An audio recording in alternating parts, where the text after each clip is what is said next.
Hello बच्चों, चलिए प्रश्न को देखते हैं। प्रश्न है, निम्नलिखित पूर्णांकों के युग्मों के महत्तम समापवर्तक ज्ञात कीजिए तथा इसे इनके पूर्णांकों के रूप में व्यक्त कीजिए। संख्याएं हैं 592 और 252। तो प्रश्न को आगे हल करें उससे पहले जो प्रश्न की मुख्य अवधारणा है उस पर विचार करते हैं। तो इस प्रश्न के लिए जो मुख्य अवधारणा है वह हो जाएगी महत्तम समापवर्तक। अर्थात हम यहाँ पर यह देखें कि महत्तम समापवर्तक क्या होता है। तो इसे हम लिख सकते हैं मैं सैप द्वारा। तो वह बड़ी से बड़ी संख्या जो दी गई संख्याओं को समान रूप से विभाजित करे महत्तम समापवर्तक कहलाती है। अब जो संख्याएं दी गई है उनका महत्तम समापवर्तक हम यूक्लिड विभाजन द्वारा निकालेंगे। तो यूक्लिड विभाजन के अंतर्गत हमारे पास होता है a बराबर बी क्यू योग r, जहां a होता है भाज्य, b होता है भाजक, q होता है भागफल और r होता है शेषफल। अब हमारे पास संख्याएं दी गई 592 और 252 और हम जानते हैं कि 592 और 252 में 592 क्या है, बड़ी है। तो यहाँ पर चरण एक में हम जो भाज्य है उसे क्या लेंगे, 592 को लेंगे। तो 592 बराबर 252 गुना में, अब 252 का यदि हम 592 में भाग लगाते हैं तो हमारे पास भागफल आएगा 2 योग शेषफल आएगा 88।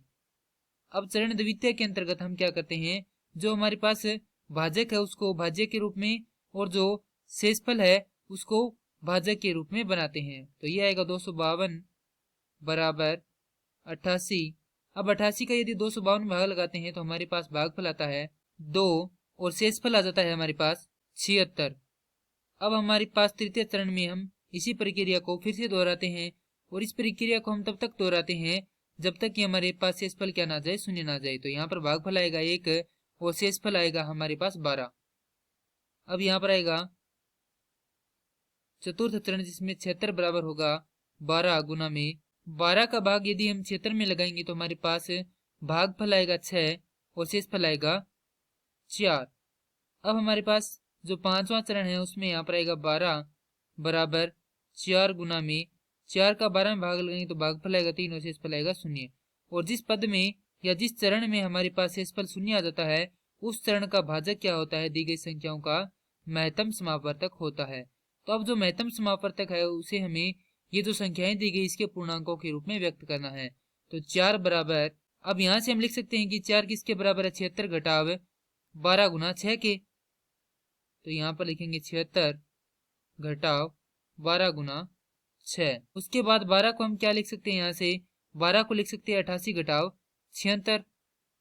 तो यहाँ पर लिखेंगे 4 बराबर 76 घटाव 88 घटाव 76 गुना में 6। तो यहाँ से 4 बराबर होगा 76 घटाव 88 गुना में 6 योग 76 गुना में 6। तो यहाँ पर 6 बार 76 और यहाँ पर 1 बार 76 है, तो जोड़ेंगे तो हमारे पास आएगा 4 बराबर 76 गुना में 7 घटाव 88 गुना में 6। अब हम यहाँ से 76 को क्या लिख सकते हैं, 76 को लिख सकते हैं 252 घटाव 88 गुना में 2। तो यहाँ पर लिख देंगे 252 घटाव 88 गुना में 2 गुना में 7 घटाव 88 गुना में 6। तो 4 बराबर होगा 252 गुना में 7 घटाव 88 गुना में 14 घटाव 88 गुना में 6। तो यहाँ पर 14 बार 88 और यहाँ पर 6 बार है, जोड़ेंगे तो ये हो जाएगा 20 बार। तो 4 बराबर होगा 252 गुना में 7 घटाव 88 गुना में 20। अब यहाँ से 88 को क्या लिख सकते हैं, 88 को लिख सकते हैं 592 घटाव 252 गुना में 2। तो 592 यहाँ पर लिखेंगे 4 बराबर 252 गुना में 7 घटाव 592 घटाव 252 गुना में 2 गुना में 20। तो 4 बराबर होगा यहाँ से 252 गुना में 7 घटाव 592 गुना में 20 घटाव, माफ कीजिए, योग 252 गुना में 40। तो यहाँ पर 7 बार 252 और यहाँ पर कितनी बार है, 40 बार है।